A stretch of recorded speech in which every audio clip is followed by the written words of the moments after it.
கோழிகளின் புத்திசாலித்தனம். ஒரு ஊர்ல முத்துங்கிற ஒரு விவசாயி வாழ்ந்துட்டு வந்தாரு. அவர் ஒரு பண்ணையும் வச்சு நடத்திட்டு இருந்தாரு.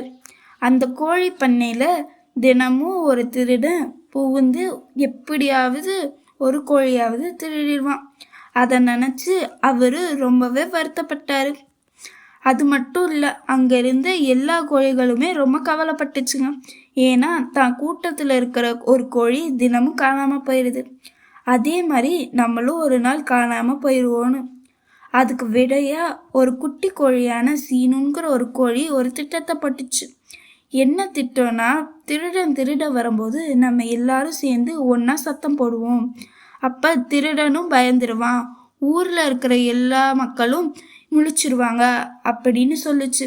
அதை கேட்டு மற்ற கோழிகளும் சரி இதே மாதிரி நம்ம பண்ணுவோம், நாளைக்கு திருடன் வரும்போது நம்ம அதே மாதிரி கத்துவோம், அப்போ திருடனும் பயந்துருவான் அப்படின்னு நினச்சிச்சுங்க. அடுத்த நாள் இரவு வந்துச்சு. அப்போ திருடனும் வந்தான். வந்து ஒரு கோழியை கையில் எடுக்கவுமே மற்ற எல்லா கோழிகளும் சேர்ந்து கத்த ஆரம்பிச்சிருச்சுங்க. அதை கேட்டு திருடனும் பயந்துட்டான். மக்களும் முழிச்சிட்டாங்க. முழிச்சு திருடனை பிடிச்சிட்டாங்க.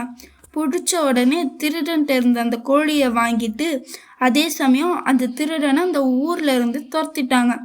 அதுலேருந்து கோழிகளும் திருட்டு போகிறதே இல்லை. அதே மாதிரி திருடனும் அந்த ஊருக்கு வரதே இல்லை. அதனால அந்த விவசாயி ரொம்பவே சந்தோஷப்பட்டாரு, தன்னோட கோழிகள் இவ்வளோ புத்திசாலியான கோழிகள் அப்படின்னு. அதே சமயம் அந்த கோழிகளை ரொம்பவே பாராட்டினாரு. எதுக்காக? திருடனை பிடிச்சி தந்ததுக்காக. நீதி: ஒன்றிணைந்து புத்திசாலித்தனம் தீய வரை வெல்லும். இன்னைக்கான கேள்வி என்னன்னா, திருடனை பிடிக்க எந்த கோழி உதவி செஞ்சிச்சு? அந்த கோழியோட பேர் என்ன?